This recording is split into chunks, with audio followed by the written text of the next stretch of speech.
एक बहुत महत्वपूर्ण बात यह थी कि भारत ने, प्रधानमंत्री नरेंद्र मोदी ने बहुत ही स्पष्ट शब्दों में पाकिस्तान का नाम लिए बिना पाकिस्तान प्रायोजित आतंकवाद का मुद्दा उठाया कि किस तरह से पहलगाम में उन कट्टर इस्लामिक आतंकवादियों ने बेगुनाह हिंदुओं को चुन चुनकर मौत के घाट उतारा। यह कहा गया और वो त्यानजिन का जो जॉइंट डिक्लेरेशन है उसमें terrorism in all it's forms and manifestations, यानी आतंकवाद, आतंकवाद के समर्थक, आतंकवाद के आयोजक, उन सबको सजा दिलाने की आवश्यकता है।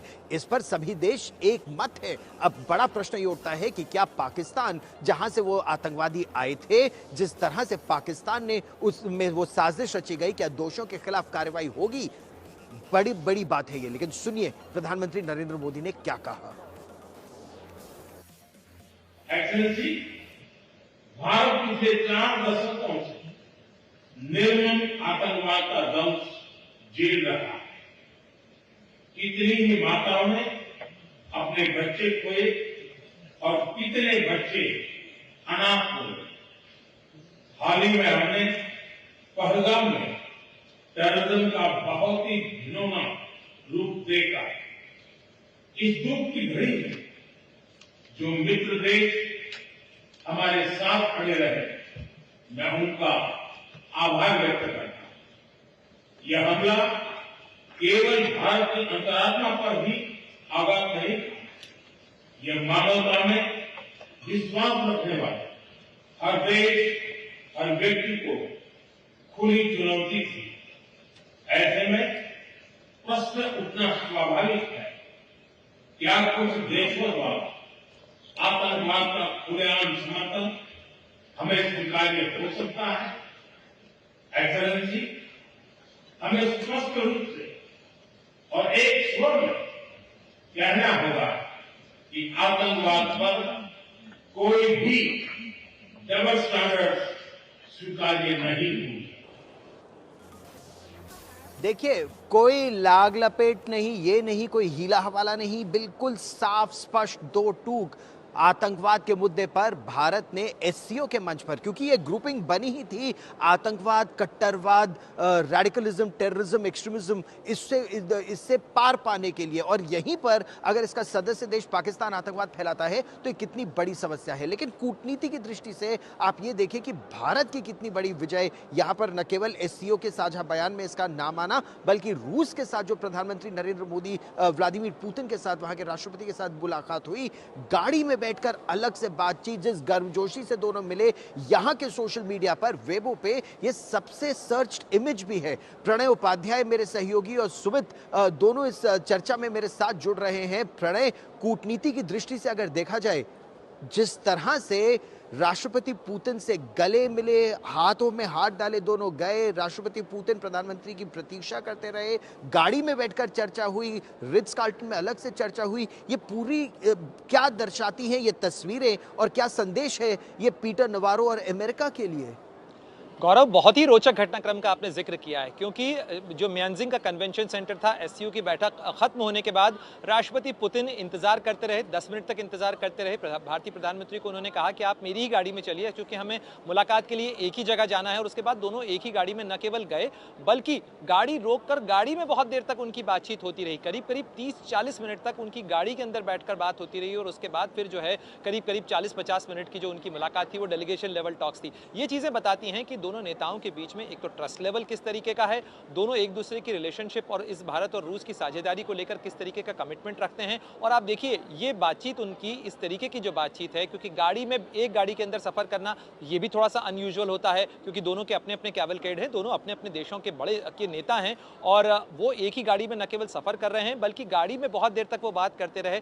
ये वो चीज भी बताती है कि जो ट्रस्ट लेवल है, बिना किसी ट्रांसलेटर्स के साथ में, और 1-to-1 टॉक्स जो हैं वो रेयर होती हैं। लेकिन राष्ट्रपति पुतिन और प्रधानमंत्री मोदी दोनों ने इस चीज को के प्रति दर्शाया कि ये बातचीत बड़ी सार्थक और महत्वपूर्ण रही। अब दुनिया भर के अंदर ये सवाल उठ रहे होंगे गौरव कि आखिर कार के अंदर क्या बातचीत हुई, क्योंकि जो ओपनिंग स्टेटमेंट है वो डेलीगेशन लेवल टॉक्स पे तो सामने आया, उसके बाद उसको लेकर विदेश मंत्रालय के बयान भी सामने आए, रूस की तरफ से भी बयान जारी किया गया। लेकिन कार में बैठकर क्या बात हुई होगी राष्ट्रपति पुतिन और प्रधानमंत्री मोदी को लेकर, इसको लेकर ही शायद चीन के मीडिया से लेकर दुनिया में हर जगह जो तस्वीरें जा रही हैं उसमें यही सर्च हो रहा होगा। राष्ट्रपति ट्रंप और उनका जो प्रशासन है उसकी तरफ से भी अगर आप बयानों को देखें तो कहीं ना कहीं एक हलचल जरूर नजर आ रही है।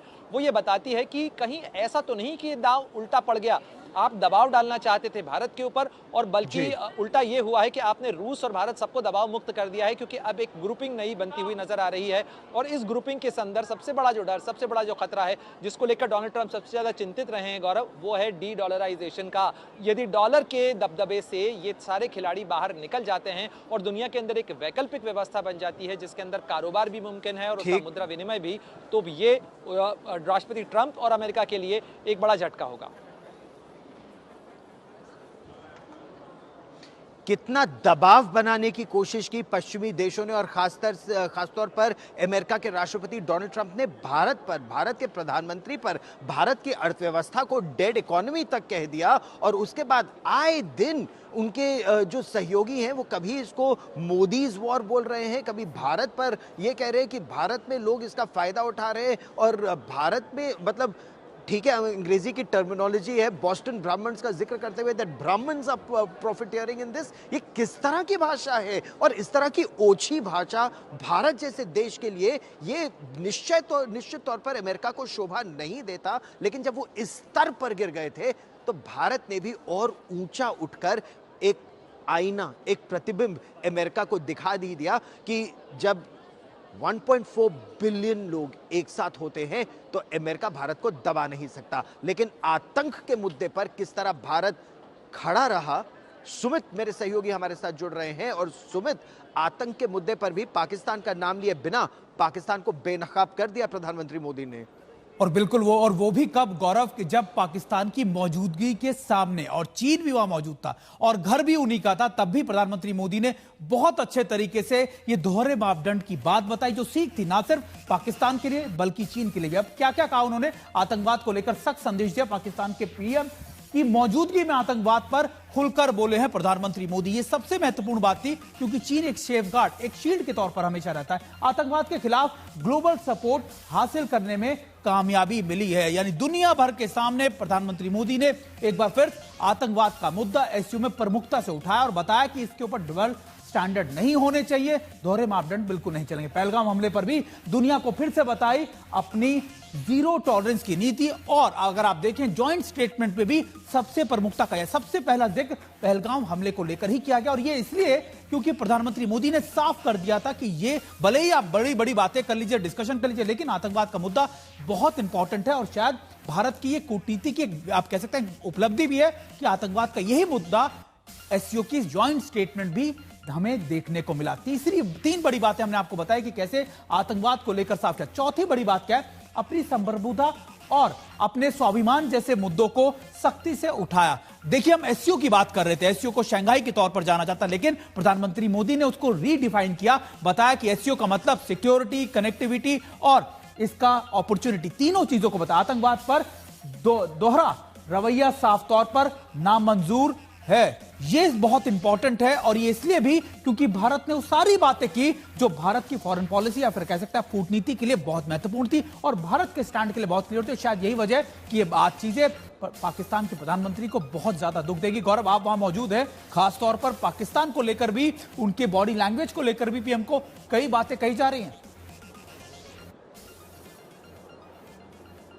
एक कोने में खड़े रहे पाकिस्तान के प्रधानमंत्री शाहबाज शरीफ और जिस तरह से, जिस गर्मजोशी से प्रधानमंत्री नरेंद्र मोदी और रूस के राष्ट्रपति व्लादिमीर पुतिन मिले, गले मिले, हाथों में हाथ लिए, दोनों सामने आए और एक कोने में खड़े रहे पाकिस्तान के प्रधानमंत्री और ये लोग चौड़ में उनके सामने से निकल गए, उस तरफ देखा तक नहीं। और ये दिखाता है असल में शक्तिशाली कौन है, आत्मविश्वास किस देश में है। और ये भारत की सामरिक शक्ति, सैन्य क्षमता, ये सब को दर्शाता है और बहुत साफ तौर पर दर्शाता है। एक और महत्वपूर्ण बात जो यहां से निकल कर आई वो ये है कि भारत चाहे सामरिक संबंधों की बात हो, सैन्य शक्ति की बात हो या फिर व्यापार और वाणिज्य की बात हो, भारत के हितों को सर्वप्रथम रखते हुए भारत आगे बढ़ रहा है। रूस के राष्ट्रपति से भी चर्चा हुई या चीन के राष्ट्रपति से भी, तो फर्टिलाइजर उर्वरक भारत के किसानों के लिए ये कितना आवश्यक है और कितनी जल्दी वो भारत को मिलना चाहिए, ये इस पर भी चर्चा हुई ताकि ये भारत में आ सके। बहुत छोटे से ब्रेक के लिए हम यहां रुकेंगे। बहुत सी खबरें यहां से भी, त्यांजिन से भी, और दुर्भाग्यवश जो बड़ा भूकंप अफगानिस्तान में आया है वहां से भी